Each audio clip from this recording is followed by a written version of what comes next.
Hello everyone, welcome back. तो आज हम डिस्कस करेंगे गेट 2025 के कुछ क्वेश्चंस जो मेनली हमारे लीनियर अलजेब्रा से रहेंगे। उसी के इन एंड अराउंड हम घूमेंगे। हमारा आज का पहला क्वेश्चन है question number 62। For x is equals to x1 x2 x3। हमारा कॉलम वेक्टर है, कहाँ से आया है? R3 से आया है। Consider the quadratic form. Quadratic form हमें दी गई है x1 x2 x3 की टर्म्स में। Let M be a symmetric matrix associated with this quadratic form QX। इस QX के साथ हमारी एक सिमेट्रिक मैट्रिक्स एसोसिएट की गई है। किसके रिस्पेक्ट में बनाई है? स्टैंडर्ड बेसिस के रिस्पेक्ट में बनाई गई है। E1 E2 E3। ठीक है। जब हमें क्वाड्रेटिक फॉर्म गिवन होती है और उसके स्टैंडर्ड बेसिस के रिस्पेक्ट में, स्पेशली अगर हमें बोला है कि हमारी सिमेट्रिक मैट्रिक्स बनाई गई है, तो हमारी क्या बनती है? फॉर्म फॉर्म हमारी बनती है m किसके बराबर आ जाएगा? हमारा x1 square x2 square x3 square. ये जो कोफिशिएंट है ये हमारे तीनों डायगोनल पे जाएंगे। 2 2 3। यहाँ पर x1 का लिखा, यहाँ पर x2 का लिखा, यहाँ x3 का। यहाँ पर भी आप x1 x2 x3 लिख सकते हैं। Now this is 1, this is 2। 1 2 1 2 वाला देखेंगे तो 1 2 का कोएफिशिएंट यहाँ पर 4 है। तो सिमेट्रिक बनानी है। 4 का हाफ यहाँ जाएगा और 4 का हाफ यहाँ जाएगा। 2 और 2 4 हो जाएगा। ठीक है। नेक्स्ट x1 x3 1 3 1 3, मतलब यहाँ पर और यहाँ पर दोनों जगह 1 3 बनेगा। सिमेट्रिसिटी है ना, सिमेट्रिक है ना, दोनों ही बराबर रहेंगे। तो इसका हाफ करके 1 यहाँ पर जाएगा और 1 यहाँ पर जाएगा। यहाँ पर फिर x2 x3 देखेंगे तो इसका भी 2 है, तो हाफ इसका हाफ यहाँ हाफ। ठीक है। ये हमारी बन गई symmetric matrix with respect to the standard basis जो इस क्वाड्रेटिक फॉर्म के साथ एसोसिएटेड है। ठीक है। नेक्स्ट हमें बोला है कि y हमारा एक नॉन जीरो वेक्टर लिया हमने। कहाँ से लिया है? R3 से लिया है। और फिर हमें an दिया है y transpose m plus I three n की power n plus one y by y transpose m plus I three की power n by y into y. ठीक है। I3 हमें आइडेंटिटी दी है, हमें निकालना है लिमिट क्या होगी an की n टेंड्स टू इन्फिनिटी। ठीक है। तो यहाँ पर जो हमारी मैट्रिक्स इस्तेमाल की गई है an में, वो m नहीं है, वो है m प्लस आई थ्री। ठीक है। तो हम m प्लस आई थ्री निकाल लेते हैं। m प्लस आई थ्री निकालेंगे तो वो भी हमारी एक सिमेट्रिक मैट्रिक्स बनेगी। बेसिकली हमारे जो डायगोनल एलिमेंट्स हैं वहाँ पर 1 ऐड हो जाएगा। 3 3 4 2 2 1 1 1 1। ठीक है, सही है। अब हमें बोला, अच्छा ये हमारी मैट्रिक्स इन कंसिडरेशन है। अब सिमेट्रिक मैट्रिसेस के लिए ये जो सेम कॉन्सेप्ट हमारा 2026 में भी आया, रेले कोशेंट का। रेले कोशेंट का, ठीक है, जिसमें रेशो हमारी जो होती है x transpose A X by x transpose x, वो बाउंड होती है। उसका लोअर बाउंड होता है lambda minimum, minimum eigen value, और अपर बाउंड होती है lambda maximum, maximum eigen value. किसकी? इस ए की। और ये ए क्या होता है? ये सिमेट्रिक मैट्रिक्स होती है। उसके लिए ये रिजल्ट है मैट्रिक्स। ठीक है। यहाँ पर हमने सिर्फ ये देखा कि ऊपर ए की पावर इंक्लूडेड है, नीचे ए की पावर इंक्लूडेड नहीं। इसी की जनरल फॉर्म यहाँ पर हमने यूज की है, मतलब दी है इन्होंने एन की पावर, पावर फॉर्म में इन्होंने यहाँ पर दिया है। पावर में n प्लस वन और नीचे एक पावर कम यानी n कर दिया है। ठीक है। तो कैसे डील करेंगे इसके साथ? सिमेट्रिक मैट्रिसेस के बारे में हमें क्या पता है कि ये क्या होती है? ऑर्थोगोनली डायगोनलाइजेबल होती है। क्या मतलब है डायगोनलाइजेबल होती है? मतलब क्या है कि हम R3 के लिए एक बेसिस बना सकते हैं जिसमें हम आइगन वेक्टर्स रखेंगे। क्या मतलब हुआ कि m प्लस आई थ्री जो हमारी यहाँ पर मैट्रिक्स इन कंसिडरेशन है, ये ऑर्थोगोनली डायगोनलाइजेबल होगी। मतलब कि इसके जो R3 है, हमारा 3x3 मैट्रिक्स है, इसलिए R3 की बात कर रहे हैं। R3 जो है उसका हम बेसिस बना सकते हैं using the eigen vectors of m plus I three. और उन आइगन वेक्टर्स की क्या प्रॉपर्टी होगी कि वो एक दूसरे के क्या होंगे? परपेंडिकुलर होंगे। मतलब कि डॉट प्रोडक्ट अगर आप निकालोगे दो वेक्टर्स का, किन्हीं भी दो वेक्टर्स का उनमें से, तो वो क्या आएगा, 0 आएगा। ठीक है, ओके। तो suppose m plus I three के आइगन वेक्टर्स की हम बात कर रहे हैं, पहले आइगन वैल्यूज निकाल लेते हैं। तो m प्लस आई थ्री की आइगन वैल्यूज क्या होंगी? एक हम देख पा रहे हैं यहाँ पर कि हमारे जो सारी रोज हैं उनका सम क्या आ रहा है, 6 आ रहा है। 3 plus 2 plus 1 6, 3 plus 2 plus 1 6, 4 plus 1 plus 1 6। तो एक आइगन वैल्यू हमारी 6 बन जाएगी। ठीक है, दूसरा हम यहाँ पर क्या देख पा रहे हैं कि बाकी की आइगन वैल्यूज हम और कौन से रिजल्ट से निकाल सकते हैं। तो हम m की आइगन वैल्यूज निकाल लेते हैं। ठीक है, m की आइगन वैल्यूज में +1 कर देंगे तो हमारे पास m प्लस आई थ्री की आइगन वैल्यूज आ जाएंगी। क्यों?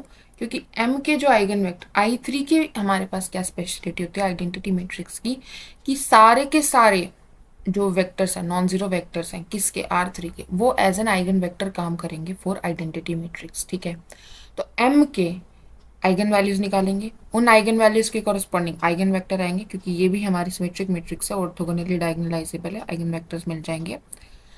तो वही आइगन वेक्टर्स आई थ्री के भी होंगे। ठीक है, m की आइगन वैल्यू आई लैम्डा, और उसके कॉरस्पॉन्डिंग आइगन वेक्टर आया v। सो एम वी क्या हो जाएगा, लैम्डा v। और आई वी भी क्या होगा, lambda v, sorry I v हो जाएगा v।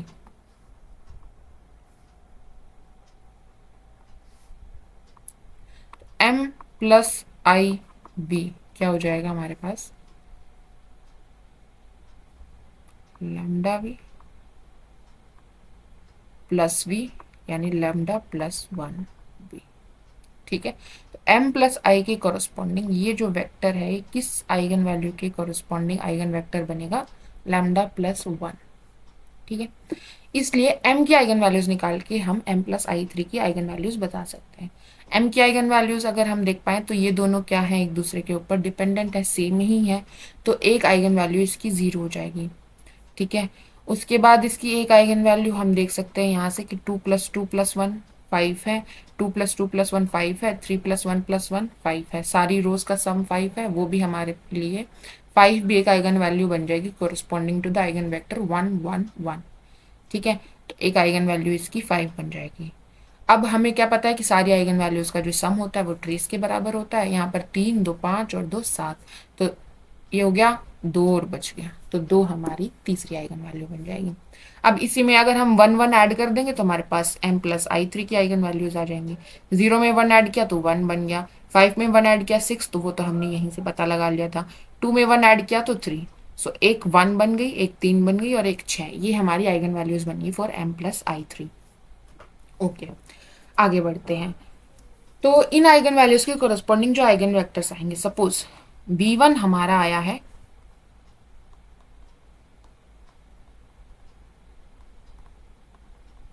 v1 हमारा आया है कॉरस्पॉन्डिंग टू लैम्डा 1, v2 आया है corresponding to lambda 3 lambda 2 and v3 आया है कॉरस्पॉन्डिंग टू लैम्डा 3। ये हमारे आइगन वेक्टर्स आ गए corresponding to lambda 1 lambda 2 lambda 3।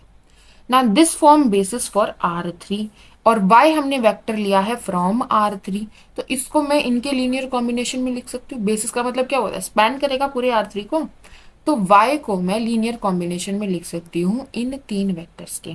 तो हमारे पास कॉन्स्टेंट्स एग्जिस्ट कर जाएंगे फील्ड से, c1 c2 c3 such that c1 v1 plus c2 v2 plus c3 v3 हमारा क्या बन जाएगा, y बन जाएगा। अब इस y पर अगर मैं n ऑपरेट कर sorry m plus I three operate करूं, ठीक है, तो m प्लस आई थ्री इधर भी ऑपरेट हो जाएगा, c1 v1 c2 v2 c3 v3 पर। ठीक है, इस पर ऑपरेट होगा तो c1 बाहर आ जाएगा, लीनियर है भाई, तो m plus I three v1 हो जाएगा, फिर c2 m plus I three v2 हो जाएगा, c1 c3 m plus I three v3 हो जाएगा। अब v1 जो था वो तो इसका आइगन वेक्टर था, तो m plus I three v1 क्या आ जाएगा हमारे पास, लैम्डा 1 v1 आ जाएगा।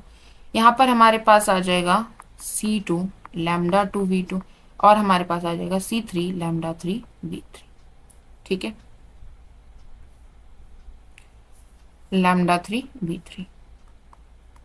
ठीक है, अगर एक बार और ऑपरेट कर दें, अगर इस पर मैंने एक बार और m+i3 ऑपरेट कर दिया तो हमारे पास क्या आएगा, ये λ1 C1 तो कांस्टेंट है, ये बाहर रहेंगे, इसके ऊपर फिर से m+i3 ऑपरेट होगा तो ये λ1 V1 दोबारा दे देगा, तो λ1 का क्या हो जाएगा, स्क्वायर हो जाएगा। तो जब मैं m+i3 दो बार ऑपरेट कर देती हूँ तो λ1 का स्क्वायर हो जाता है, λ2 का भी स्क्वायर हो जाता है, λ3 का भी स्क्वायर कर, जब मैं n टाइम्स ऑपरेट कर दूंगी तो पावर n हो जाएंगी सबकी। तो m+i3 की पावर n जब मैं y पर ऑपरेट करूंगी तो हो जाएगा C1 λ1 की power n V1 plus C2 λ1 λ2 की power n V2 plus C3 λ3 की पावर n V3। ठीक है, ये बन जाएगा, हाँ जी यही बन जाएगा। अगर मैं n+1 कर दूंगी तो पावर n+1 हो जाएगी, यहाँ तक कोई दिक्कत नहीं है। अब इसको हमने y ट्रांसपोज से भी मल्टीप्लाई कर दिया तो ये हमारा बन गया डिनोमिनेटर, y ट्रांसपोज से मल्टीप्लाई कर दिया। ठीक है, नो प्रॉब्लम है, यहाँ तक नो प्रॉब्लम है। अब न्यूमरेटर भी लिख लेते हैं। न्यूमरेटर हमारा क्या बनेगा, y ट्रांसपोज m+i3 की पावर n y, और यहाँ पर y ट्रांसपोज ये क्या बनेगा हमारे पास C1 λ1 n+1 V1 plus C2 λ2 n+1 V2 plus C3 λ3 n+1 V3। ठीक है, ओके, इन दोनों को डिवाइड करेंगे, यही हमारा an है, तो an हमारा क्या बन जाएगा, y transpose C1 λ1 n+1 V1 plus C2 λ2 n+1 V2 plus C3 λ3 n+1 V3, और नीचे हमारे पास आ जाएगा y ट्रांसपोज C1 λ1 की power n V1 plus C2 λ2 की power n V2 plus C3 λ3 की पावर n V3। ठीक है, ये चीज मैं आपको करके दिखा रही हूँ, बट फॉर एग्जाम आपको लास्ट में सिर्फ रिजल्ट याद करना होगा। ठीक है, तो ये हमारी हो गई हर एक an की वैल्यू। हमें क्या करना है, n approaches to infinity limit निकालनी है इसकी। तो अब क्या करेंगे भाई, इस पूरे को हम क्या करते हैं, λ1 λ2 λ3 इनमें से कौन सा बड़ा है हमारे पास, इनमें से हमारे पास λ3 बड़ा है, λ3 की वैल्यू 6 है। ठीक है, तो हम λ3 की पावर n से डिवाइड कर देते हैं, ऊपर भी नीचे भी, C3 से भी। तो हम C3 λ3 की पावर n से डिवाइड करेंगे नीचे, और C3 λ3 की पावर n+1 से डिवाइड करेंगे ऊपर। ठीक है, तो डिवाइड और मल्टीप्लाई दोनों करना पड़ेगा। तो यहाँ पर आ जाएगा हमारे पास y ट्रांसपोज C3 λ3 की पावर n+1, यहाँ पर आ गया हमारे पास C1 बाय C3 λ1 बाय λ3 की power n+1 V1 plus C2 bye C3 λ2 bye λ3 की पावर n+1 V2। देन हमारे पास क्या आ गया, C3 बाई C3 1 हो जाएगा, λ3 ये कट के हमारा V3 आ जाएगा। ठीक है, फिर हमने किया नीचे भी डिवाइड, सो y ट्रांसपोज C3 λ3 की पावर n आ गया, यहाँ पर आ जाएगा C1 बाई C3 λ1 बाई λ3 की पावर n आ जाएगा, यहाँ V1 plus C2 by C3 λ2 by λ3 की पावर हमारा क्या आ जाएगा, n आ जाएगा, प्लस यहाँ पर V3 बच जाएगा। ठीक है, यहाँ तक ठीक है। ये हमारा क्या है, an है, यहाँ पर C3 से C3 कैंसिल हो जाएगा, यहाँ पर अगर हम बात करें तो λ3 की पावर n है, यहाँ पर n+1 है, तो माइनस होगा तो ऊपर एक λ3 बच जाएगा। ओके है यहाँ तक, हाँ जी बिल्कुल ओके है। अब हमारा ये आ गया an। अब जैसे ही, क्योंकि λ3 जो था वो हमारा λ1 से बड़ा है और λ3 जो है वो λ2 से भी बड़ा है, तो बेसिकली हमने किससे डिवाइड किया है, यहाँ पर जो मैक्सिमम मॉड्यूलस वाली आइगन वैल्यू है ना उससे डिवाइड करना है। ठीक है, अगर आप इन जनरल प्रूव कर रहे हैं तो इसलिए हम क्या बोल सकते हैं कि λ1/λ3 जो होगा वो लेस देन 1 होगा, λ2/λ3 जो होगा वो भी लेस देन 1 होगा। ठीक है, इसमें कोई डाउट नहीं है।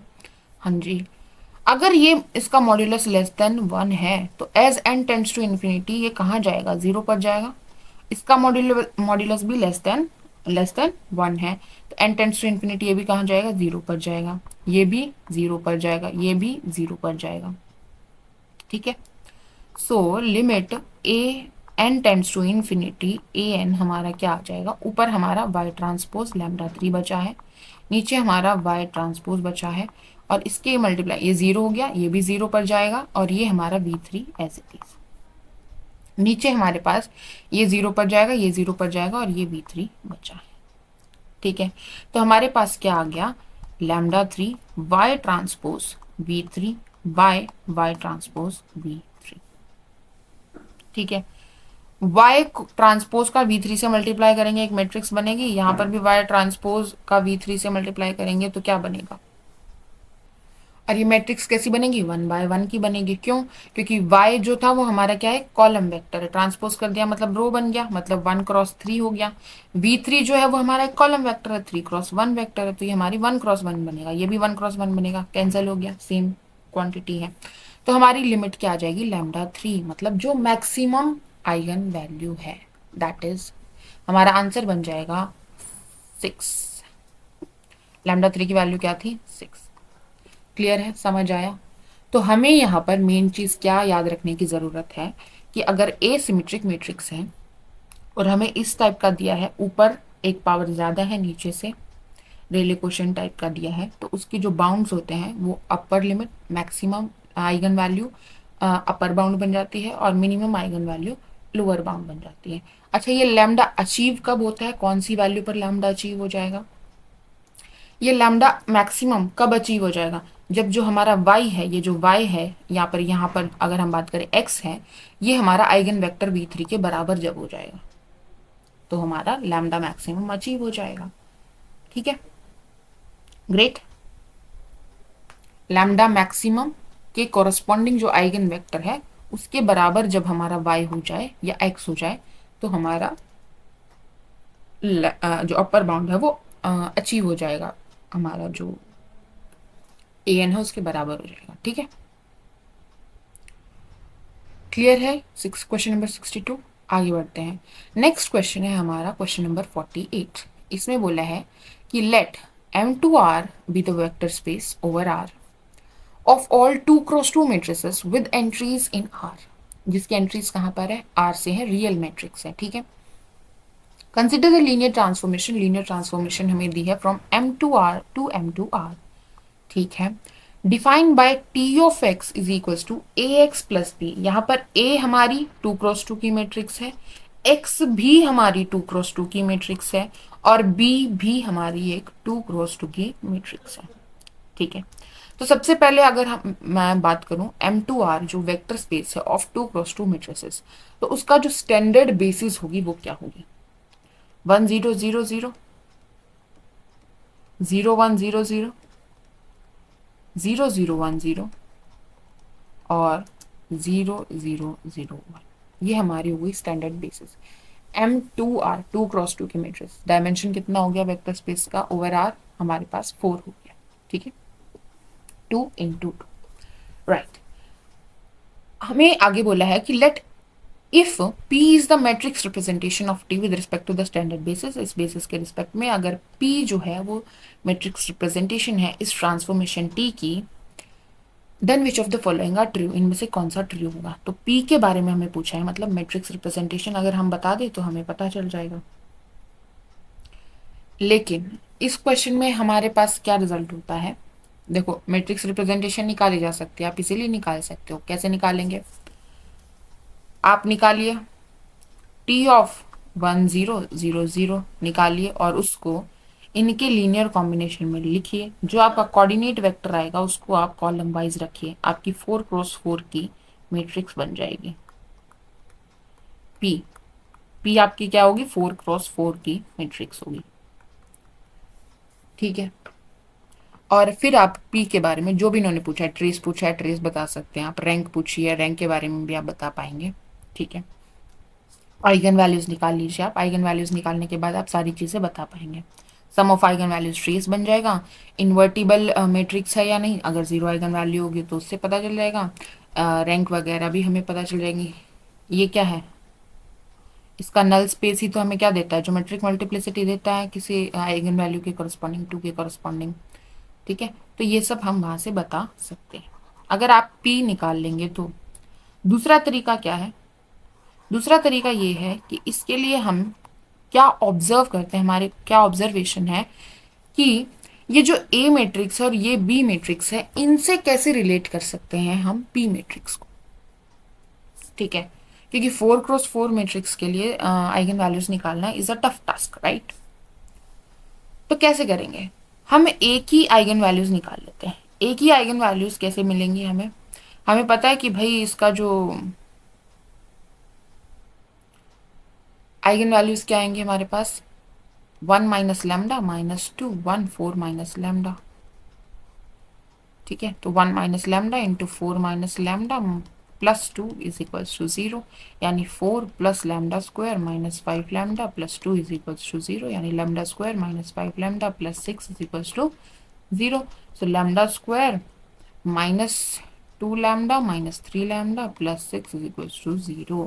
लैम्डा कॉमन आ जाएगा, लैम्डा माइनस 2 माइनस 3 कॉमन आ जाएगा, lambda minus 2 is equals to 0। तो लैम्डा की वैल्यू 3 आ जाएगी और 2, तो इसके हमारे पास दो आइगन वैल्यूज आ जाएंगी, लैम्डा 1 3 और लैम्डा 2 2। ठीक है, अब हम बी की बात करते हैं। बी के बारे में हम क्या बोल सकते हैं,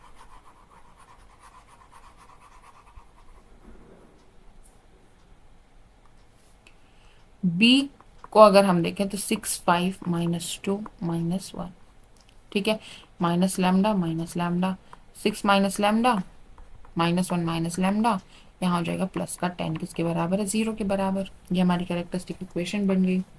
यहाँ से हमारे पास आ गया कि -6 प्लस लैम्डा स्क्वायर, ये आ जाएगा हमारे पास -6 लैम्डा प्लस लैम्डा यानी माइनस का 5 lambda plus 10 is equals to 0।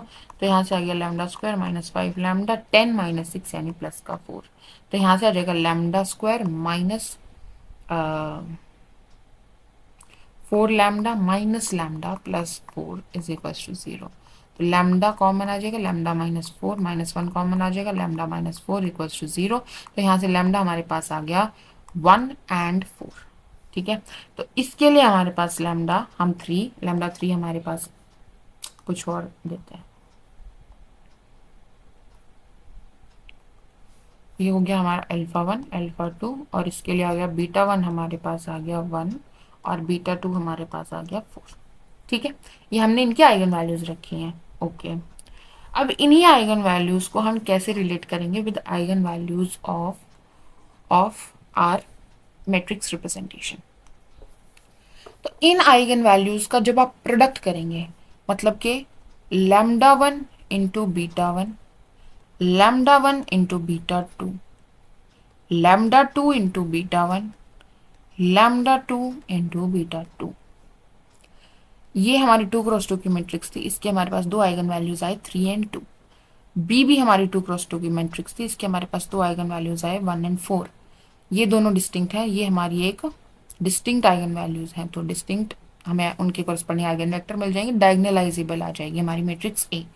B के लिए भी हमारे पास डिस्टिंक्ट आइगन वैल्यूज है, तो ये भी हमारी डायगोनलाइजेबल मैट्रिक्स है बी भी। ठीक है, तो P की जो आइगन वैल्यूज है वो कैसे बनेगी, इस लैम्डा 1 को बीटा 1 से मल्टीप्लाई करेंगे, इस लैम्डा 1 को बीटा 2 से, फिर लैम्डा 2 को दोनों से मल्टीप्लाई करके लिखेंगे। P हमारी क्या बन रही थी, 4x4 की मैट्रिक्स बन रही थी, राइट। 4 आइगन वैल्यूज मैक्सिमम आ सकती है, डिस्टिंक्ट आए या सेम आए 4 आएंगी। ठीक है, तो वो यहीं से आएंगे। लैम्डा 1 बीटा 1 हमारा क्या बन जाएगा, सॉरी लैम्डा कह रही हूँ मैं इसको, तब से अल्फा है, अल्फा 1 बीटा 1 हमारा क्या बन जाएगा 3, अल्फा 1 बीटा 2 हमारा बन जाएगा 12 और हमारा अल्फा 2 बीटा 1 क्या बन जाएगा 2, अल्फा 2 बीटा 2 बन जाएगा हमारे पास 8। तो हम क्या ऑब्जर्व कर पा रहे हैं कि हमारे पास 4 डिस्टिंक्ट आइगन वैल्यूज आएंगी किसकी, पी की। तो ये भी हमारी क्या हो जाएगी, डायगोनलाइजेबल हो जाएगी। पी भी हमारी क्या हो जाएगी, डायगोनलाइजेबल हो जाएगी। अच्छा, क्या ए और बी दोनों डायगोनलाइजेबल हों तो क्या हम कंफर्म कर सकते हैं कि पी भी डायगोनलाइजेबल होगा? ये आप देखिएगा, सोचिएगा। ठीक। अब हमारी आइगन वैल्यूज क्या क्या बन रही है? 3 एक आइगन वैल्यू बन रही है, 12 एक आइगन वैल्यू बन रही है, 2 एक आइगन वैल्यू बन रही है, 8 एक आइगन वैल्यू बन रही है। तो सम ऑफ आइगन वैल्यूज हमारा क्या बना देगा? ट्रेस बना देगा। That is 12 plus 8 20 plus 5 is 25। So trace of P is 25। B option is correct. सारी आइगन वैल्यूज हमारी नॉन जीरो है, तो P is invertible, that is also true. अब 2 क्योंकि हमारी एक आइगन वैल्यू बन रहा है और ये डायगोनलाइजेबल है, मतलब इसके कॉरेस्पॉन्डिंग आइगन वेक्टर भी होगा हमारे पास एटलीस्ट वन ही होगा इस केस में स्पेसिफिकली। इसका मतलब क्या हुआ कि p माइनस 2i कि नल स्पेस में एक नॉन जीरो वेक्टर जा रहा होगा जो कि आइगन वेक्टर होगा। तो यहाँ पर बोला है कि nullity dimension of null space क्या है? जीरो है। क्या ये पॉसिबल है? नहीं। 2 तो इसकी एक आइगन वैल्यू है, इसका इस आइगन वैल्यू है, तो आइगन वेक्टर एक नॉन जीरो वेक्टर उसमें जाएगा, तो उसकी नलिटी जीरो कैसे हो सकती है? नलिटी का 1 तो होगी ही होगी। ठीक है, तो यहाँ पर ऑप्शन नंबर डी हमारा गलत हो जाएगा। Rank of P square minus 4i is 4। अब हमें पता है कि p की आइगन वैल्यूज हमें पता चलेगी, पी स्क्वायर की बता सकते हैं, बता सकते हैं, इनका स्क्वायर हो जाएगा। क्या हो जाएगी? 9, 144, 4 एंड 64। ये हमारी आइगन वैल्यूज बन जाएंगी पी स्क्वायर की, आइगन वैल्यूज का सेट। तो यहाँ पर हम नोटिस कर पा रहे हैं कि 4 जो है वो एक आइगन वैल्यू बनेगी पी स्क्वायर की। 4 अगर आइगन वैल्यू बनेगी, इसका मतलब क्या होगा कि पी स्क्वायर माइनस 4i अगर इसकी बात करें तो उसके पास एक नॉन जीरो वेक्टर भी हमारा एग्जिस्ट कर जाएगा such that this is zero. मतलब भी हमारा एक नॉन जीरो वेक्टर एग्जिस्ट कर जाएगा जो इसके नल स्पेस में जाएगा। मतलब इसकी जो नलिटी होगी वो हमारी ग्रेटर देन इक्वल्स टू 1 होगी, इस केस में एग्जैक्टली 1 होगी। ठीक है, तो यहां से हम क्या बोल सकते हैं कि रैंक हमारी पी हमारे क्या थी? 4 क्रॉस 4। पी स्क्वायर भी क्या बनेगी? 4 क्रॉस 4। ठीक है, तो रैंक हमारी क्या हो जाएगी? 4 माइनस नलिटी, यानी रैंक हमारी जो होगी वो लेस देन इक्वल्स टू 3 होगी। इसमें बोला कि 4 हो सकती है, नहीं, गलत। ऑप्शन नंबर सी भी हमारा गलत हो जाएगा। ठीक है, आगे बढ़ते हैं। नेक्स्ट क्वेश्चन है हमारा क्वेश्चन नंबर 31। इसमें बोला है कि let W be a vector space over R consisting of all bounded real valued functions. हमें सारे बाउंडेड रियल वैल्यूड फंक्शंस इकट्ठे करने हैं, बाउंडेड होने चाहिए। ठीक है, of the differential equation this, और हमारी जो फोर्थ ऑर्डर तक है डेरिवेटिव किया गया है। तो हमारी इक्वेशन क्या बन जाएगी? m4 plus 2m² plus 1 is equals to 0। ठीक है, कांस्टेंट कोएफिशिएंट्स के साथ है। तो हमारे पास हम एम स्क्वायर को अगर y रख ले तो ये बन जाएगा Y square plus 2y plus 1। ये क्या बन गया?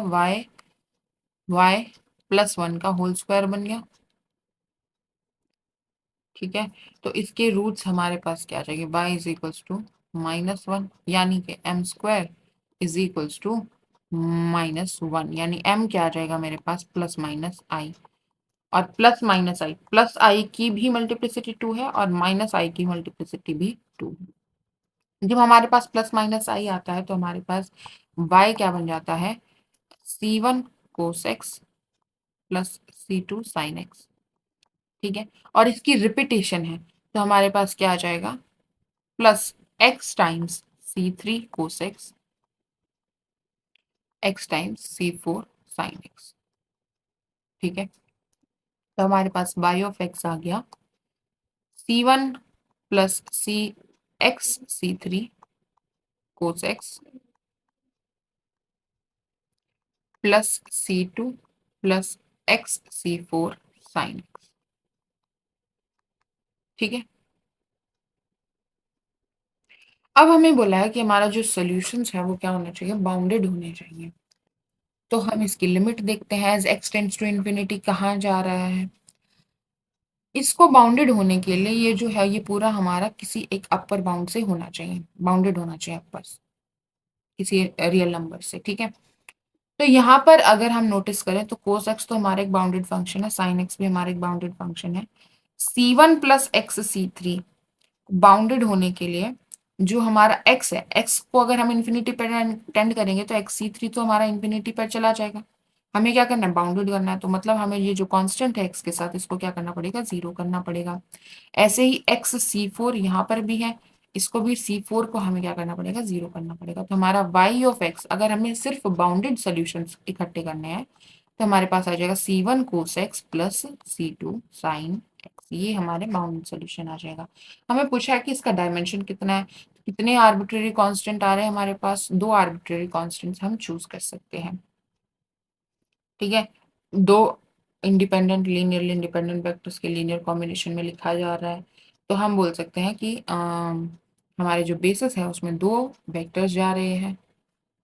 ठीक है, और हम बोल सकते हैं कि इसका डायमेंशन जो है वो क्या बन जाएगा, हमारा 2 बन जाएगा। ठीक है, बेसिकली हमें इसमें क्या ध्यान रखना था कि हमने सोल्यूशन निकाल लिया, सोल्यूशन निकालने के बाद हमें देखना है कि इसमें से बाउंडेड कौन कौन सा आएगा। ठीक है, अगर x इसमें रहेगा साथ में, मतलब हमारे पास अगर c3 x cos x ये रहेगा, तो इसके बारे में हमें क्या पता है कि x cos x जो है वो अनबाउंडेड हो जाता आगे जाके ऐसे करके, एंड देन वो अनबाउंडेड हो जाता है। हमें बोला था कि बाउंडेड सॉल्यूशंस का हमें बताना है कि अगर W एक वेक्टर स्पेस है बाउंडेड सॉल्यूशंस का, तो उसका डायमेंशन कितना होगा, तो हमें इसको एक्सक्लूड करना पड़ेगा, मतलब C3 कांस्टेंट को हमें क्या करना पड़ेगा, 0 करना पड़ेगा। आगे बढ़ते हैं, नेक्स्ट क्वेश्चन है हमारा question number 27।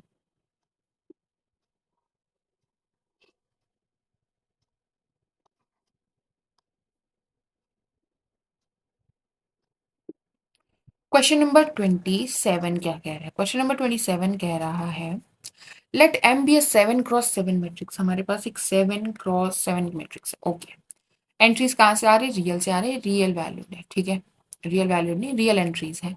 And having a characteristic polynomial हमें दिया है मैट्रिक्स M का x-1 की पावर अल्फा, x-2 की पावर बीटा, x-3 की power 2, where alpha is greater than beta, alpha जो है वो बीटा से बड़ा है, दिस इज इंपॉर्टेंट। और हमें बोला है कि लेट रैंक ऑफ M-I7। अब आप एक बात बताइए कि M-I7 का जो नल स्पेस होता है वो हमें क्या देगा, ज्योमेट्रिक मल्टीप्लिसिटी देगा, किसकी, नल स्पेस नहीं, अगर हम नलिटी की बात करें, नलिटी की बात करें तो वो हमें क्या देगी, ज्योमेट्रिक मल्टीप्लिसिटी देगी, किसकी, corresponding to the eigen value 1। ठीक है, यहाँ पर इन जनरल लिखते हैं तो यहाँ पर M-λI कर देते हैं, लैम्डा आई, तो corresponding to eigen value lambda हो जाएगा। इसका क्या मतलब है, जो नल स्पेस नलिटी जो है वो क्या देती है, डायमेंशन ऑफ नल स्पेस। ठीक है, तो हमें क्या पता चल जाए कि जो नल स्पेस है उसके बेसिस में कितने एलिमेंट है, मतलब हमारे पास कितने Li आइगन वेक्टर मिल रहे हैं corresponding to this eigen value lambda. ठीक है, वो हमें क्या देगा, इसका नलिटी देती है। हमें क्या दिया, हमें बोला है इसकी रैंक, कि रैंक ऑफ M-I7 कितनी आ रही है, 5 आ रही है। रैंक ऑफ M-2I7 क्या आ रही है, 5 आ रही है। M-3I की रैंक भी हमारी क्या आ रही है, 5 आ रही है। तो यहाँ से हम इनकी नलिटीज की रैंक, नलिटीज बता सकते हैं क्या आएगी इन मैट्रिक्सेस की, बता सकते हैं, कैसे बता सकते हैं, रैंक नलिटी थ्योरम से बता सकते हैं कि हमारी पूरी मैट्रिक्स है उसमें 7x7 की हमारी मैट्रिक्स है, रैंक 5 है, तो नलिटी क्या हो जाएगी, M-I7 की 2 हो जाएगी, 7 - 5। ऐसे ही M-2I7 की क्या हो जाएगी, इसकी भी 2 हो जाएगी। नलिटी M-3I7 की क्या हो जाएगी, 2 हो जाएगी। ठीक है, यहां से हमें ये पता चल गया, इसका मतलब क्या है, इसका मतलब ये है कि M-I7 का जब हम नल स्पेस निकालते हैं तो उसमें 2 Li आइगन वेक्टर आ रहे हैं, 2 Li वेक्टर्स आ रहे हैं जो बेसिस बना रहे हैं, और वो दोनों दोनों वेक्टर्स हैं वो एज एन आइगन वेक्टर काम करेंगे, किसके लिए, आइगन वैल्यू 1 के लिए। ठीक है, हमें क्या पता है कि ज्योमेट्रिक मल्टीप्लिसिटी क्या दिखाती है, यही दिखाती है कि एक आइगन वैल्यू के कोरस्पॉन्डिंग हमें कितने आइगन वेक्टर्स मिल रहे हैं, Li आइगन वेक्टर्स मिल रहे हैं। तो यहाँ पर हमें 1 की कॉरस्पॉन्डिंग 2 Li आइगन वेक्टर्स मिल रहे हैं। ठीक है, और हमें क्या पता है कि जो एल्जेब्राइक मल्टीप्लिसिटी होती है corresponding to any eigen value, वो हमेशा greater than equals to geometric multiplicity होती है। वो ज्योमेट्रिक मल्टीप्लिसिटी के बराबर या उससे बड़ी होती है हमेशा। ठीक है, अच्छा, ये ज्योमेट्रिक मल्टीप्लिसिटी जो है वो और क्या बताती है? आइगन स्पेस का डायमेंशन बताती है। हम्म तो यहां से हमारे पास ये आ गया कि जो एल्जेब्राइक मल्टीप्लिसिटी है, एल्जेब्राइक मल्टीप्लिसिटी है किसकी? 1 की eigen value lambda is equals to 1 की, वो क्या है? ग्रेटर देन इक्वल्स टू 2 है। Similarly algebraic multiplicity lambda is equals to 2 की भी ग्रेटर देन इक्वल्स टू 2 है, और algebraic multiplicity of lambda is equals to 3 is also greater than equals to 2। ठीक है, ओके। अब जो कैरेक्टरिस्टिक पॉलिनोमियल होता है उसमें ये जो नंबर हैं ये क्या बता रहे हैं? ये बता रहा है एल्जेब्राइक मल्टीप्लिसिटी ऑफ 1, ये बता रहा है एल्जेब्राइक मल्टीप्लिसिटी ऑफ 2, ये बता रहा है एल्जेब्राइक मल्टीप्लिसिटी ऑफ 3। यहाँ पर मैंने बोला था कि लैम्डा इज इक्वल्स टू 3 के कोरस्पॉन्डिंग एल्जेब्राइक मल्टीप्लिसिटी जो है वो ग्रेटर देन इक्वल्स टू 2 होगी। यहाँ पर 2 ही है। ठीक है, इसका हमारा कोई यूज नहीं है अभी। इसकी बात करें, हम बोल रहे हैं कि लैम्डा इज इक्वल्स टू 2 के कोरस्पॉन्डिंग जो एल्जेब्राइक मल्टीप्लिसिटी है वो ग्रेटर देन इक्वल्स टू 2 होगी, यानी बीटा जो है हमारा ग्रेटर देन इक्वल्स टू 2 होगा, और अल्फा भी हमारा ग्रेटर देन इक्वल्स टू 2 होगा। और हमें क्या रिलेशन दिया है कि अल्फा बीटा से बड़ा है, मतलब अगर बीटा अगर 2 हुआ तो अल्फा क्या होगा? 3 हो सकता है, मतलब alpha is greater than beta equals to. ठीक है, हाँ जी, ठीक है। तो और अल्फा प्लस बीटा प्लस 2 कुल मिला के कितने होंगे? ये ऑर्डर के बराबर होंगे। 7 ऑर्डर है इसका, तो 7 के बराबर होंगे, यानी अल्फा प्लस बीटा कुल मिला के 5 के बराबर होना चाहिए। ठीक है, तो 5, टोटल 5 होना चाहिए, सम 5 होना चाहिए। तो क्या क्या हो सकता है? 2 या 5 हो सकता, सॉरी 2 या 3 हो सकते हैं। बीटा की वैल्यू 2 और अल्फा की वैल्यू 3, या फिर बीटा 1 और अल्फा 4 हो सकता है, ऐसा भी हो सकता है। पर यहाँ से हमने देखा कि अल्फा भी ग्रेटर देन इक्वल्स टू 2 होना चाहिए, बीटा भी ग्रेटर देन इक्वल्स टू 2 होना चाहिए, तो ये वाली हमारा केस कैंसिल हो जाएगा, बचेगा हमारा 2 और 3 वाला। तो हमें पता चल गई अल्फा की वैल्यू, पता चल गई बीटा की वैल्यू, पता चल गई।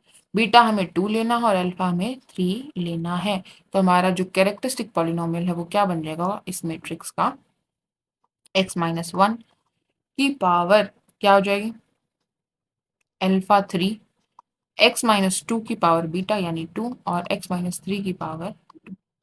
ओके, ये आ गया कैरेक्टरिस्टिक पॉलिनोमियल। आगे हमें जाके बोला है कि मिनिमल पॉलिनोमियल ऑफ m में हमें x की जगह पर 5 रख के वैल्यू बतानी है। तो मिनिमल पॉलिनोमियल निकालने के लिए हम क्या देखेंगे?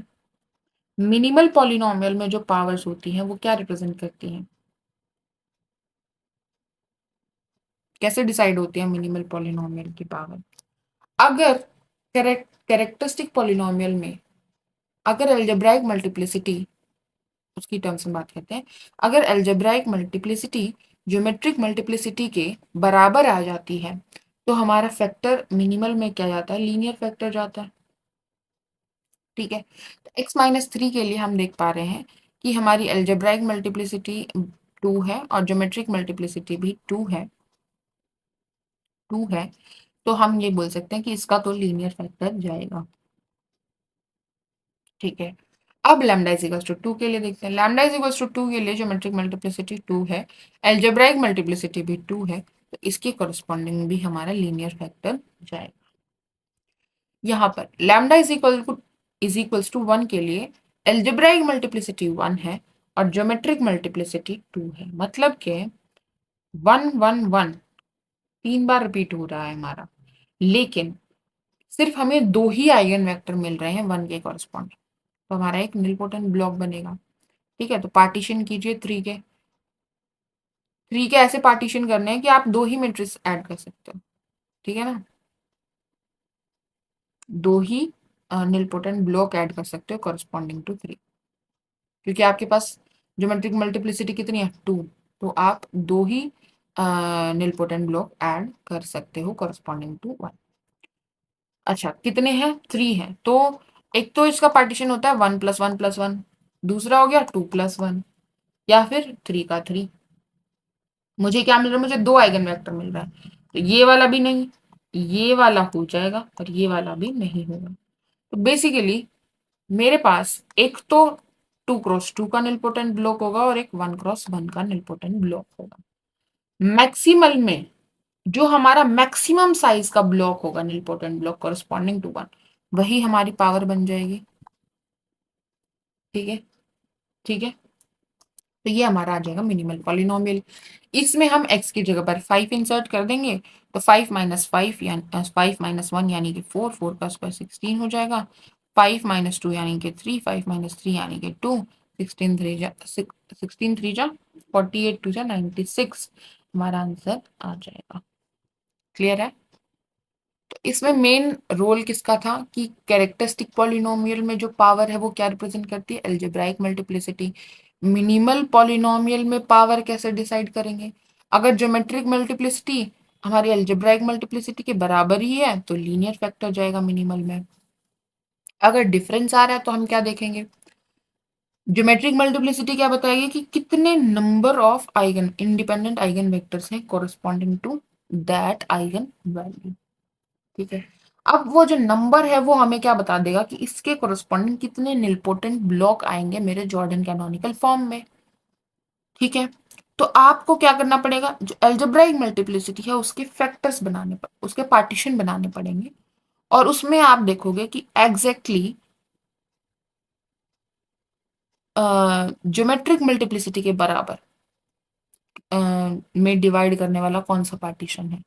जैसे कि अगर इसकी ज्योमेट्रिक मल्टीप्लिसिटी 4 होती, तो 4 के पार्टीशन अगर मैं लिखूं तो क्या क्या हो जाता है, 1 + 1 + 1 + 1, 1 2, फिर आता है 2 + 2 हो सकता है, देन 3 + 1 हो सकता है, देन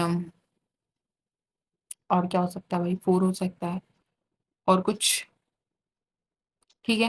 तो यहाँ पर हम देख पा रहे हैं कि अगर मैं बोलती कि मेरे पास दो आइगन वेक्टर हैं, अगर मैं बोलती कि मेरे पास दो आइगन वेक्टर हैं बट अलजेब्राइक मल्टीप्लिसिटी 4 है, 4 के मैंने पार्टीशन बनाए, 1 + 1 + 1 + 1, 2 + 2 आया, 3 + 1 आया और 4 आया, ऐसे करके मैं पार्टीशन इस फॉर्म में मैं मेरे जो निलपोटेंट मैट्रिक्स हैं ब्लॉक्स हैं वो ऐड कर सकती हूँ।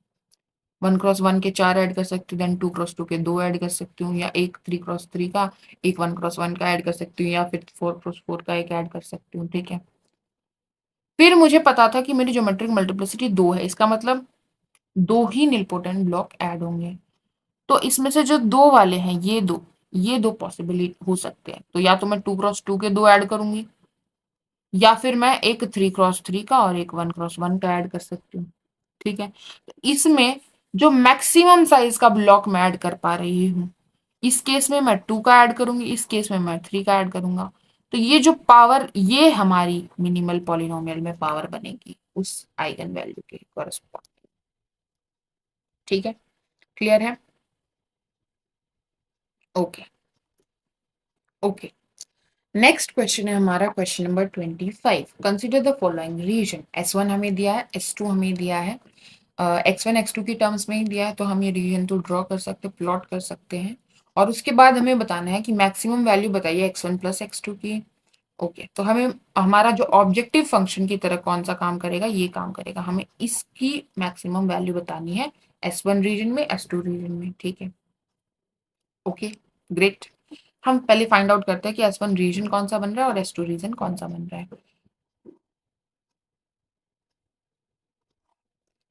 भाई ये हो गया हमारा X1 X2 प्लेन। अगर मैं इसकी बात करूं तो अगर मैं X1 को 0 रखूंगी तो X2 मेरा 4 आ जाएगा। 1 2 3। ओके।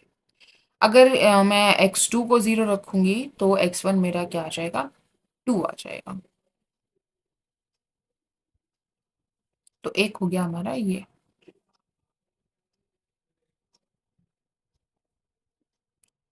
हमारा है 2, 0, और ये हमारा है 0, 4। ठीक है। यहाँ पर अगर मैं x1 को 0 रखूंगी तो मेरे पास आ जाएगा 5/2 यानी कि 2.5, 2.512 यहाँ पर 5/2। ओके। अगर मैं x2 को 0 रखूंगी तो मेरे पास आ जाएगा 5 यानी कि 1 2 3 4 5। तो ये आ गया हमारे पास कुछ ऐसे, ये आ गया 5,0। ग्रेट। दोनों में हमें क्या करना है, टूवर्ड्स द ओरिजिन जाना है, क्योंकि 0 0 यहाँ पर सेटिस्फाई कर रहा है और 0 0 यहाँ पर भी सेटिस्फाई कर रहा है। इसमें इधर आएंगे और इसमें भी, इसमें इधर आएंगे, तो हमारे पास कॉमन रीजन कौन सा हो जाएगा, कॉमन रीजन हो जाएगा हमारा ये वाला। ठीक है। अब ये हो गया हमारा S1, दिस इज S1। अब हम प्लॉट करते हैं S2। S2 में अगर मैं यहाँ पर 0 रखूंगी तो मेरे पास x1 की जगह पर 0 रखूंगी तो x2 आ जाएगा मेरे पास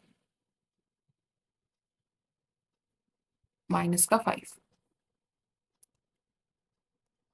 2 3 4 5। ठीक है, 0 -5। अगर मैं x2 को 0 रखूंगी तो मेरे पास आ जाएगा 2.5 यानी कुछ यहाँ पर 5/2, ठीक है। ये मेरा बन गया ग्राफ।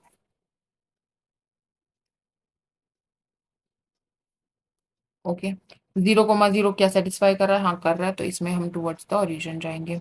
और हमें कहाँ रहना है, देखो यहाँ पर x1 और x2 पॉजिटिव में ही रहना है, तो नीचे वाले का मैं कलर भी नहीं करूंगी, ऊपर ही बात करेंगे। ठीक है। अब हम देख पा रहे हैं कि ये जो लाइन थी हमारी और ये जो लाइन है ये इंटरसेक्ट कर रही है, तो इनका हमें इंटरसेक्शन पॉइंट भी निकालना पड़ेगा। निकाल लेते हैं, मेहनत कर लेते हैं थोड़ी। ये लाइन हमारी ये वाली है और ये लाइन जो थी हमारी ये वाली थी। ठीक है। दोनों का इंटरसेक्शन पॉइंट कैसे निकालेंगे, इसको 2 से मल्टीप्लाई कर देते हैं, तो ये आ जाएगा 4x1 -2x2 is equals to 2 5 10। तो यहाँ पे ये वाली टर्म हमारी कैंसिल हो जाएगी। 5x1 किसके बराबर आ जाएगा, 15 के बराबर आ जाएगा। x1 किसके बराबर आ गया, 3 के बराबर आ गया। तो बेसिकली हमारा आ गया x1 3 है और हमारा 3,1 हमारा पॉइंट है। ठीक है। ओके। अब हम दूसरी लाइन प्लॉट करते हैं, ये वाली line x1 + 2x2 is less than equals to 5। तो x1 को अगर मैं 0 रखूंगी तो x2 आ जाएगा मेरे पास 5/2, यही वाला पॉइंट है। नेक्स्ट अगर मैं x2 को 0 रखूंगी तो मेरे पास x1 आ जाएगा 5, ये वाली लाइन, यही वाली लाइन है, सेम लाइन है। ठीक है। तो इसमें जाना था टूवर्ड्स ओरिजिन, इसमें भी जाना है टूवर्ड्स ओरिजिन, तो हमारा S2 जो रीजन है वो कौन सा हो गया, ये पूरा हमारा क्या बन जाएगा, S2। ठीक है। ये पूरा हमारा क्या बन गया, S। ग्रेट। अब हमारी दो लाइंस और इंटरसेक्ट कर रही हैं, उनका भी इंटरसेक्टिंग पॉइंट निकाल लेते हैं, क्योंकि वो भी हमारे जो शेडेड रीजन है उनके बाउंड्री पॉइंट्स में आएंगी। देखते हैं कौन कौन सी लाइन इंटरसेक्ट करिए, ये और ये वाली सॉल्व करेंगे। इन दोनों को हम क्या करेंगे, दूसरे वाली को 2 से मल्टीप्लाई कर लेते हैं, तो 2x1 आ जाएगा +4x2 आ जाएगा और 10 आ जाएगा। इसमें था 2x1 + x2 किसके बराबर है, 4 के बराबर है। माइनस माइनस माइनस कीजिए तो ये आ जाएगा -3x2 किसके बराबर आ गया, -6 के बराबर। x2 आ गया 6, x सॉरी x2 आ गया 2, सॉरी, राइट। x2 2 है तो x1 क्या आ जाएगा, x2 2 है तो x1 हमारे पास 1 आ जाएगा। सो 1,2 हमारा ये पॉइंट है। अब बात करते हैं ऑप्शंस की। ऑप्शंस में हमें बोला है the maximum value of x1 + x2 is 3 on the region S2। अगर मैं S2 रीजन की बात करूं तो इसके पॉइंट्स हमारे क्या आ रहे हैं, कॉर्नर पॉइंट्स 0 5,2, सॉरी 0,5/2। दूसरा हमारी बाउंड्री पॉइंट बन रहा है 3,1। ठीक है। नेक्स्ट बन रहा है हमारा 5/2, 0 और एक बन रहा है 0,0। ये हमारे S2 के हैं। तो x1 प्लस x2 की वैल्यू निकाल लेते हैं। इसमें 0 आ रही है, इसमें 5/2 आ रही है, इसमें 4 आ रही है, इसमें 5/2 आ रही है। इसमें बोला कि मैक्सिमम वैल्यू क्या आ रही है, 3 आ रही है। क्या 3 आ रही है? 4 आ रही है मेरी मैक्सिमम वैल्यू, गलत है। Next S2 minus S1, S2 में से S1 माइनस कर दीजिए तो ये बचेगा, ये बाहर वाले के ट्रायंगल से। ठीक है, इसके बाउंड्री पॉइंट्स हमारे आ रहे हैं 1,2 और आ रहा है हमारा 2,0 और आ रहा है हमारा 5/2, 0 और 3,1। किसकी वैल्यू देखनी है? x1 प्लस x2 की वैल्यू देखनी। 3 आ गई, यहाँ पर 2 आ रही है, यहाँ पर 5/2 आ रही है, यहाँ पर 4 आ रही है। इसमें बोला 5 आ रही है, गलत। ठीक है, नेक्स्ट हमें बोला है कि हमें वैल्यू निकालनी है S1 इंटरसेक्शन S2 की। S1 इंटरसेक्शन S2 क्या आ जाएगा? S1 ही आ जाएगा। S1 हमारा S2 में कंटेन आ रहा था, तो इसके हम लिख लेते हैं। क्या लिखते हैं? कॉर्नर पॉइंट्स लिख लेते हैं। तो हमारे पास आ जाएगा 0,5/2 आ गया एक कॉर्नर पॉइंट। देन हमारा 1,2 आ गया, एक हमारा 2,0 आ गया और एक हमारा 0,0 आ गया। किसको मैक्सिमाइज करना है? x1 प्लस x2 को ही करना है, तो ऐड कर लेते हैं। 5/2 आ रहा है, इसका 3 आ रहा है, इसका 2 आ रहा है, इसका 0 आ रहा है। तो मैक्सिमम वैल्यू हमारी आई है 3, that is correct. So option number C हमारा करेक्ट हो जाएगा। नेक्स्ट हमें पूछा है S1 यूनियन S2 का। S1 यूनियन S2 क्या आएगा? S2 के बराबर ही आएगा, तो यही आ जाएगा। इसमें हमारी मैक्सिमम वैल्यू क्या आ रही थी? 4 आ रही थी। इसमें बोला है 4 है, हाँ जी ठीक है। तो डी ऑप्शन भी ट्रू है। सी और डी यहाँ पर हमारे क्या हो जाएंगे? ट्रू हो जाएंगे। ठीक है, आगे बढ़ते हैं। नेक्स्ट क्वेश्चन है हमारा question number 23।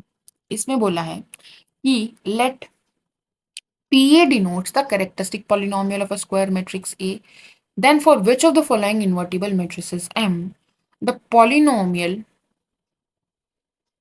PMX minus PM inverse X is constant। इनमें से कौन सी मेट्रिसेस के लिए PM मतलब कैरेक्टरिस्टिक पॉलिनोमियल ऑफ M में से अगर मैं characteristic polynomial of M inverse minus करूं तो वो एक कांस्टेंट आएगा? इसके बारे में हमें बातचीत करनी है। ठीक है, ये सारी ही मैट्रिक्स हमारी 2x2 की है, तो हम इन जनरल एक 2x2 की मैट्रिक्स ले लेते हैं ABCD। ठीक है, अब अब हमें क्या पता है कि इस मैट्रिक्स का जो कैरेक्टरिस्टिक पॉलिनोमियल होगा वो कैसा होगा? x² होगा माइनस ट्रेस ऑफ ए होगा, ये ए लिख लेते हैं, into x plus determinant of A होगा। ठीक है, ग्रेट जी। इसका जो इनवर्स होगा उसका भी कुछ ऐसा ही दिखेगा, x² minus trace of A inverse plus determinant of A inverse होगा। ठीक है, अब हमें क्या पता है कि डिटर्मिनेंट ऑफ ए इनवर्स जो होता है वो किसके बराबर होता है? 1/डिटर्मिनेंट ऑफ ए के बराबर होता है। किस किस को पता है? सबको पता है। ठीक है, अगर ए इन्वर्टिबल है तो ए इनवर्स का जो डिटर्मिनेंट होगा वो डिटर्मिनेंट ऑफ ए का इनवर्स होता है। ठीक है, तो यहाँ पर मैं ये लिख सकती हूँ, तो हमारे पास ये आ जाएगा x² minus trace of A inverse x plus determinant of A. ठीक है, अब ये बताइए जब हम ए इनवर्स निकालेंगे, निकालते हैं चलो, तो ए का डिटर्मिनेंट क्या आ जाएगा? AD माइनस BC आ जाएगा। ये आ गया हमारा डिटर्मिनेंट ऑफ ए। ओके, अब हम इनवर्स निकाल रहे हैं, तो इनवर्स निकालते वक्त एडजॉइंट निकालना पड़ेगा। ए और डी आपस में क्या करेंगे? पोजीशन चेंज करेंगे। ठीक है, और ये अपना साइन चेंज करेंगे। ओके, और इसको हम क्या कर देंगे?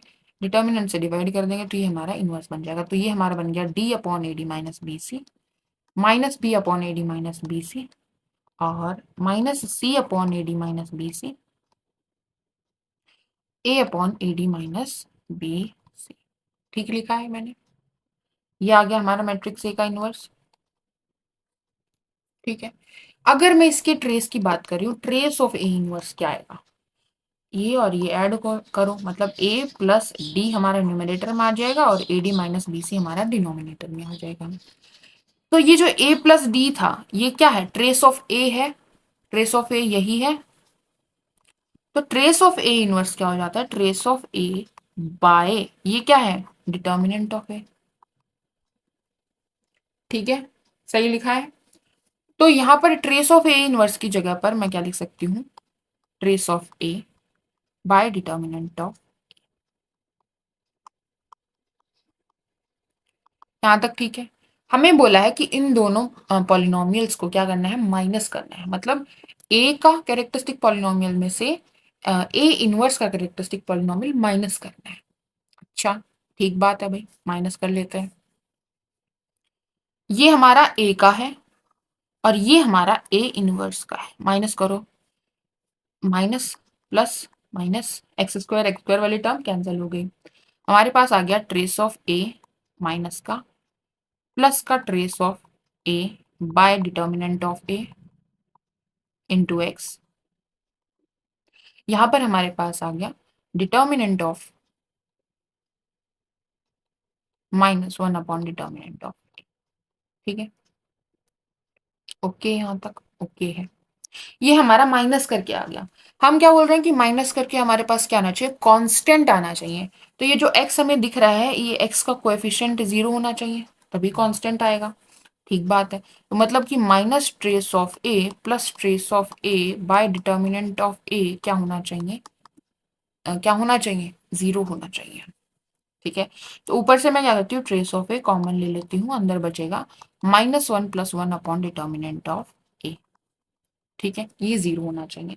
अब हम क्या बोल रहे हैं कि प्रोडक्ट ऑफ टू नंबर 0 है, तो या तो ट्रेस ऑफ ए 0 हो जाए, या तो ट्रेस ऑफ ए 0 हो जाए, या फिर -1 + 1 बाय डिटर्मिनेंट ऑफ ए हमारा क्या हो जाए, 0 हो जाए। इसका मतलब क्या है, 1 अपॉन डिटर्मिनेंट ऑफ ए क्या हो जाए, 1 हो जाए, यानी कि डिटर्मिनेंट ऑफ ए क्या हो जाए, 1 हो जाए। तो हमारे पास दो कंडीशंस आ गई यहाँ पर कि characteristic polynomial of m minus characteristic polynomial of m inverse एक कांस्टेंट आएगा दो परिस्थितियों में। पहली परिस्थिति है, अगर मैट्रिक्सेस जो हमें दे रखे हैं, ये हमने 2x2 के लिए निकाला स्पेशली, हाई ऑर्डर के लिए, अभी हमने कुछ नहीं बोला है। तो क्या बोला है, क्या कंडीशन आई है हमारे पास, या तो मैट्रिक्स का ट्रेस 0 हो रहा हो, या फिर डिटर्मिनेंट 1 आ रहा हो। दोनों ही केसेस में हमारा जो सब्ट्रैक्शन करेंगे हम इन दोनों पॉलिनोमियल्स का, तो हमारे पास क्या आएगा, एक कांस्टेंट आएगा। ठीक है, अब ये मैट्रिसेस ऑब्जर्व करते हैं। हमारा काम सिर्फ क्या बच गया, इनका डिटर्मिनेंट निकालना है एंड ट्रेस निकालना है। इसका ट्रेस क्या 0 है, डिटर्मिनेंट 5 × 15 -7 दूनी 14, एक आ रहा है। ठीक है, ये हमारा आंसर बन जाएगा। ओके, इसमें ट्रेस क्या 0 है, नहीं है। डिटर्मिनेंट अगर हम देखें तो 6 - 4 2 आ रहा है, डिटर्मिनेंट भी 1 नहीं है, तो ये हमारा नहीं आएगा। यहाँ पर क्या ट्रेस 0 आ रहा है, 1 - 1 = 0, तो ये हमारा बन जाएगा। यहाँ पर क्या ट्रेस 0 आ रहा है, नहीं। डिटर्मिनेंट चेक कर लेते हैं, ये आ जाएगा -15 और ये आ जाएगा हमारे पास +8 दूनी 16, तो क्या आ गया, 1 आ गया, ये हमारा बन जाएगा। ठीक है, दोनों कंडीशन समझ आई। पहली की या तो ट्रेस 0 हो जाए, या फिर दूसरी कंडीशन है कि हमारे पास डिटर्मिनेंट 1 आ जाए। दोनों ही केसेस में अगर आप सब्ट्रैक्शन करोगे तो कांस्टेंट आ जाएगा। ठीक है, आगे बढ़ते हैं। नेक्स्ट क्वेश्चन है हमारा, consider the following subsets of Euclidean space R. S हमें दिया है x1 x2 x3 x4 R4 से x1² + x2² + x3² minus x4 का स्क्वायर किसके बराबर है, 0 के बराबर है। तो यहां से हम थोड़ा थोड़ा देखते हैं। x1² + x2² + x3² किसके बराबर हो जाएगा, x4² के बराबर हो जाएगा। तो इन जनरल हम 4D को इमेजिन नहीं कर सकते, पर आप कोशिश कीजिए कि यहाँ पर अगर हम डिफरेंट वैल्यूज ऑफ x4 देंगे, डिफरेंट वैल्यूज ऑफ x4 हम इंसर्ट करेंगे, तो हमारे पास एक स्फीयर टाइप एग्जिस्ट कर जाएगा for different values of x4। Like अगर मैंने x4 की वैल्यू 0 दी, तो यहाँ पर हमारे पास 0 रेडियस का स्फीयर आ जाएगा, x1 x2 x3 सारे 0 ही हो जाएंगे। तो अगर मैं प्लेन बनाऊं तो ये 0 वाला कवर हो जाएगा। नेक्स्ट, अगर मैंने 0.2 कुछ दिया, ठीक है, तो ये हो जाएगा x1 + x2 + x3 का स्क्वायर किसके बराबर है, 0.2 का होल स्क्वायर। तो ये बेसिकली स्फीयर बन गया 3D में, कितनी रेडियस का, 0.2 रेडियस का। ठीक है, तो ये 0.2 पर x4 0.2 पर एक स्फीयर बन जाएगा x1 x2 x3 में 0.2 रेडियस का, 0.2 रेडियस का। कितने डिस्टेंस पर बनेगा, 0.2 पर बनेगा, तो यहीं से क्रॉस होके जाएगा। ठीक है, ऐसे ही अगर मैंने 1 रख दिया तो 1 पर, अब यहाँ पर x4 भी तो है ना हमारा कंपोनेंट इसी में, तो यहाँ पर 0, यहाँ पर 0.2, यहाँ पर 1 होगा कहीं, तो 1 पर x1 x2 x3 की टर्म्स में हमारे पास क्या बनेगा, एक स्फीयर हमें दिखाई देगा। ऐसे करके हम क्या देख पा रहे हैं, अच्छा अब यहाँ पर मैंने -1 दिया, x4 की वैल्यू -1 देंगे। ठीक है, तो भी हमारे पास एक स्फीयर मिल जाएगा नीचे की तरफ -1 पर। अगर हम -0.2 देंगे तो 0.2 रेडियस का बन जाएगा। ठीक है, तो ऐसे करके आप क्या ऑब्जर्व कर सकते हैं कि 0 पर तो सारी चीजें आके मिल रही हैं, और 0 से ऊपर हमारा ऐसा जा रहा है, कुछ इस शेप का जा रहा है, ऐसे करके आर ग्लास होता है ना जैसे, ऐसे करके हमारा कुछ जो फिगर है वो दिख रही होगी। 0 पर पॉइंट है एंड देन यहाँ ऊपर भी बढ़ रहा है, उसी वैसा ही सेम सिमेट्री नीचे भी आएगी। ठीक है, तो ये स्पेस क्या है, हमें क्या पूछा, कनेक्टेड है या नहीं है, कनेक्टेड हो जाएगा क्योंकि 0 से हम हर एक को कनेक्ट कर पाएंगे। ठीक है, कनेक्टेड हो जाएगा। अब टी की बात करते हैं, टी में हमें क्या दिख रहा है,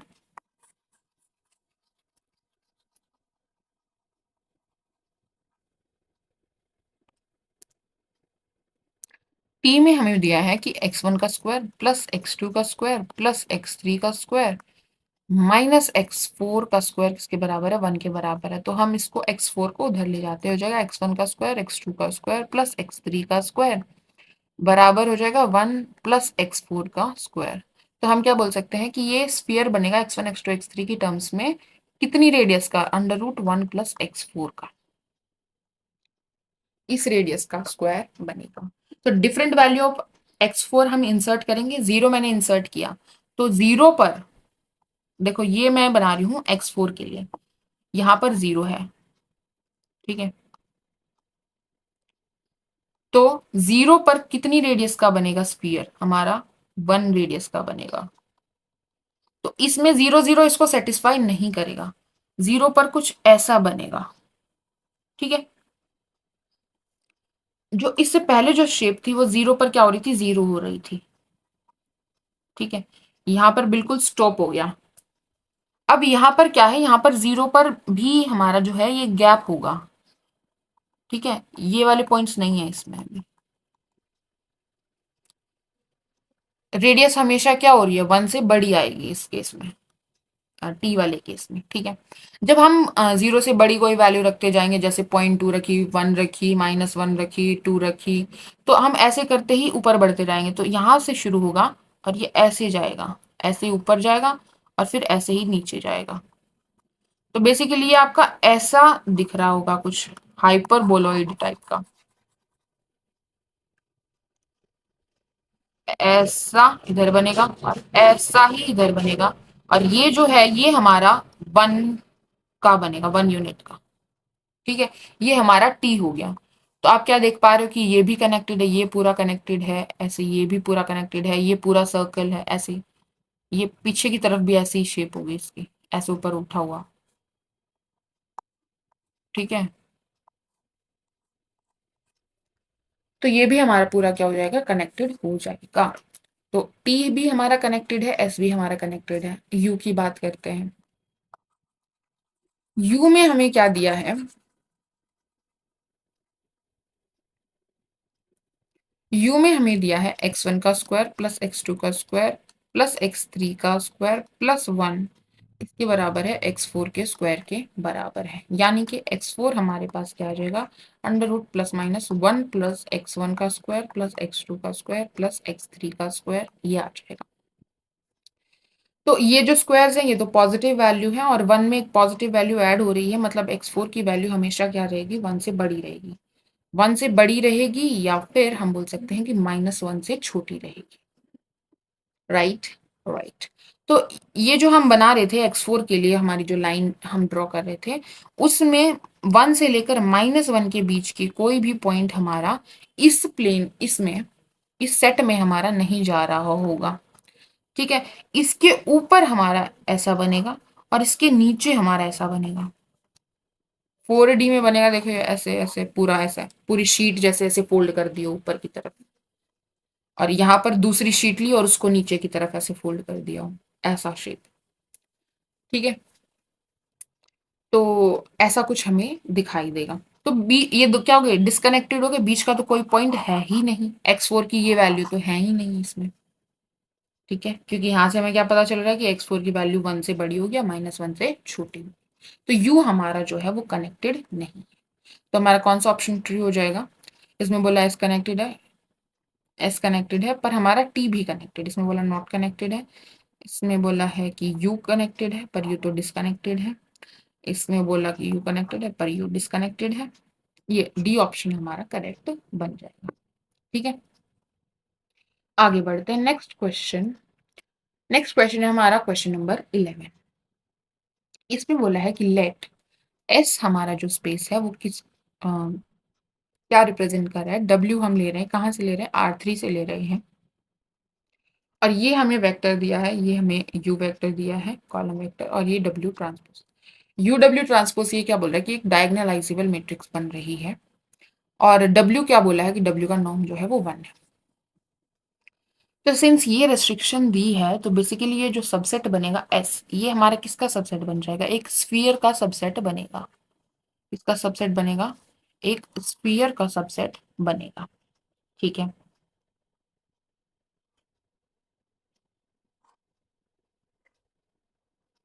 ओके। अब ये जो डायगोनलाइजेबिलिटी की कंडीशन है ये क्या बता रही है हमें, ये ऑब्जर्व करने की हम कोशिश करते हैं। जब हम यू डब्ल्यू ट्रांसपोज करते हैं, दो कॉलम वेक्टर्स का प्रोडक्ट करते हैं, तो हमारी जो मैक्सिमम रैंक पॉसिबल है वो क्या होती है, 1 पॉसिबल होती है। अगर दोनों हमारे पास नॉन जीरो वेक्टर हो तो मैक्सिमम रैंक 1 पॉसिबल है, रैंक 1 ही हो जाएगी अगर दोनों नॉन जीरो है तो। यहाँ पर हमें बोला है कि W1 W2 जो है वो नॉर्म 1 के वेक्टर तो नॉन जीरो होंगे, यूनिट स्क्वायर पर लाई कर रहे होंगे, तो इसकी रैंक जो होगी क्या हो जाएगी, 1 हो जाएगी। मतलब कि ये एक जीरो मैट्रिक्स तो हो नहीं सकती, क्योंकि जीरो मैट्रिक्स की रैंक तो जीरो होती है।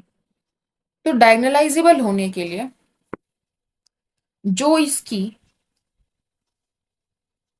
आइगन वैल्यूज आएंगी उनके कोरस्पॉन्डिंग हमें जो अर्थ अलजेब्राइक मल्टीप्लिसिटी और ज्योमेट्रिक मल्टीप्लिसिटी है वो बराबर आनी चाहिए। ठीक है, ये हमारी 3x1 की है, ये हमारी 1x3 की है, तो हमारी एक 3x3 की मैट्रिक्स बनेगी। और इस मैट्रिक्स के बारे में हम क्या कह सकते हैं कि कैसी दिखेगी, W1 W2 W3 ऐसे। यहाँ पर हमें दिखेगा -3W1, यहाँ पर -3W2, यहाँ पर -3W3, यहाँ पर दिखेगा 2W1, यहाँ पर दिखेगा 2W2, यहाँ पर दिखेगा 2W3। ठीक है, अब ये तो हमें पता चल गया कि इसकी रैंक 1 है, रैंक 1 है तो दो आइगन वैल्यूज हमें डायरेक्टली पता चल गई, दो आइगन वैल्यू 0 है। कि ज्योमेट्रिक रैंक 1 है तो नल स्पेस का डायमेंशन कितना हो जाएगा, 2 हो जाएगा। 2 हो जाएगा मतलब ज्योमेट्रिक मल्टीप्लिसिटी 0 के करस्पॉन्डिंग क्या आ जाएगी, 2 आ जाएगी। अलजेब्राइक मल्टीप्लिसिटी 2 या 2 से तो ज़्यादा होगी ही, लेकिन यहाँ पर 2 से ज़्यादा हो नहीं सकती, क्योंकि W1 हम क्या ले रहे हैं, W जो है वो हमारा कहाँ से आ रहा है, यूनिट वेक्टर का मॉड्यूलस, यूनिट मॉड्यूलस का वेक्टर स्फीयर से आ रहा है, तो वो जीरो वेक्टर है नहीं। दो नॉन जीरो वेक्टर्स हमने लिए हैं, उनका अगर मल्टीप्लाई करेंगे तो जीरो मैट्रिक्स तो बनने से रही। ठीक है, तो ये हमारी जो होगी एक नॉन जीरो आइगन वैल्यू होगी। कितनी होगी, क्या होगी इसकी वैल्यू, तो वो कैसे पता लगा सकते हैं, ट्रेस से पता लगा सकते हैं, क्योंकि सम ऑफ सारी आइगन वैल्यूज क्या होता है, ट्रेस के बराबर होता है। तो हमारी जो जो नॉन जीरो आइगन वैल्यू वो क्या बन जाएगी, W1 -3W2 +2W3, ये हमारी तीसरी आइगन वैल्यू बन जाएगी। ये हमारा बन गया आइगन वैल्यूज का सेट, किसकी, ये जो हमारी मैट्रिक्स बनेगी। ठीक है, डायगोनलाइजेबल बनाना है, मतलब कि हमारे पास क्या है, ये हमारी एक नॉन जीरो आइगन वैल्यू होगी, यानी कि W1 -3W2 +2W3, इसकी वैल्यू किसके बराबर नहीं होगी, जीरो के बराबर नहीं होगी, नहीं हो सकती है। ठीक है, तो यहाँ पर हमारे पास W1 -3W2 +2W3 = 0, ये क्या रिप्रेजेंट कर रहा है, ये प्लेन रिप्रेजेंट कर रहा है W1 W2 W3। जो कहाँ से पास होगा, 0 0 से पास होकर जाएगा। तो वो जो प्लेन है वो 0 0 से पास होकर जाएगा ऐसा। उस प्लेन पर लाई करने वाली वैल्यूज जो है वो हम यहाँ पर कंसिडर नहीं कर सकते, तो क्योंकि अगर वो कंसिडर की तो हमारे पास क्या हो जाएगा कि जो थर्ड आइगन वैल्यू है वो 0 आ जाएगी। लेकिन यहाँ पर हमने देखा कि वो थर्ड आइगन वैल्यू 0 नहीं हो सकती, क्योंकि हमारी मैट्रिक्स नॉन जीरो है, रैंक 1 है उसकी, तो एक नॉन जीरो आइगन वैल्यू आएगी। ठीक है, तो ये प्लेन पर लाई करने वाले जो सारे पॉइंट्स हैं वो हमें माइनस करने पड़ेंगे। अब जो स्फीयर है उसको भी कट करके जा रहा है ये प्लेन, कहाँ से पास हो रहा है, 0 0 से पास हो रहा है। तो जहां पर स्फीयर के पॉइंट्स इस प्लेन को कट करेंगे वो पॉइंट्स यहाँ पर नहीं होंगे। और किस शेप में कट करेगा, आप देखो, आपने एक बोल लीजिए कोई भी, और उसको एक प्लेन से कट कीजिए, या फिर आप नाइफ लेके कट करेंगे तो आपके पास कैसी शेप दिखेगी, एक सर्कल दिखेगा। तो हमने बेसिकली एक सर्कल जो इस प्लेन में लाई कर रहा होगा इस स्फीयर के कॉरस्पॉन्डिंग, उसको रिमूव कर दिया है, पूरे को, पूरा सर्कल रिमूव हो गया। ठीक है, तो क्या ये कनेक्टेड रहेगा, ऊपर वाला अलग हिस्सा बन गया, नीचे वाला अलग हिस्सा बन गया, तो कनेक्टेड नहीं रहेगा। ठीक है, दो डिसजॉइंट में हमने इसको डिवाइड कर दिया, ओपन दो डिसजॉइंट ओपन सेट्स में हमने इसको डिवाइड कर दिया। तो ये क्या बन जाएगा हमारे पास, कनेक्टेड नहीं रहेगा। तो एस में जो भी डब्ल्यू जाएंगे R3 के, वो इस स्फीयर का सबसेट होंगे, और इस स्फीयर में से कौन से वाले एलिमेंट नहीं होंगे, जो इस प्लेन पर भी लाई कर रहे होंगे, मतलब इस सर्कल पर जो पॉइंट होंगे इस स्फीयर के, वो इसमें नहीं होंगे, इस एस में नहीं होंगे। ठीक है, तो रिमूव करने के बाद हमने क्या ऑब्जर्व किया कि जो एस जो बचा हुआ है वो कनेक्टेड नहीं है, तो नॉट कनेक्टेड वाला आ जाएगा। इसमें बोला कनेक्टेड, इसमें भी बोला कनेक्टेड है। कॉम्पैक्टनेस की बात करते हैं। अब जो सारे पॉइंट्स वो हैं तो स्फीयर पर ही, तो बाउंडेड तो है, उसमें कोई दिक्कत नहीं। क्या क्लोज्ड होगा, जब हमने ये पॉइंट्स रिमूव कर दिए, ये सर्कल रिमूव कर दिया, तो इस स्फीयर पर पॉइंट्स होंगे जो इसके किसी पॉइंट पर जाकर कन्वर्ज कर रहे होंगे। हमने वो बाउंड्री रिमूव कर दी, तो क्या ये क्लोज्ड रहा, क्लोज्ड नहीं रहेगा। तो क्लोजनेस नहीं रहेगी, बाउंडेडनेस रहेगी। कॉम्पैक्ट होने के लिए क्या कंडीशन होती है, हमारे हॉस्डॉफ स्पेसेस में R3 एक हॉस्डॉफ स्पेस है, कि वो क्लोज्ड एंड बाउंडेड दोनों दोनों होना चाहिए। यहाँ पर हमारी बाउंडेडनेस है बट क्लोजनेस नहीं रहेगी, तो हमारा कॉम्पैक्टनेस नहीं रहेगी, तो it is neither compact NOR connected. ठीक है, ऑप्शन नंबर बी करेक्ट हो जाएगा, ऑप्शन नंबर सी गलत हो जाएगा। ठीक है।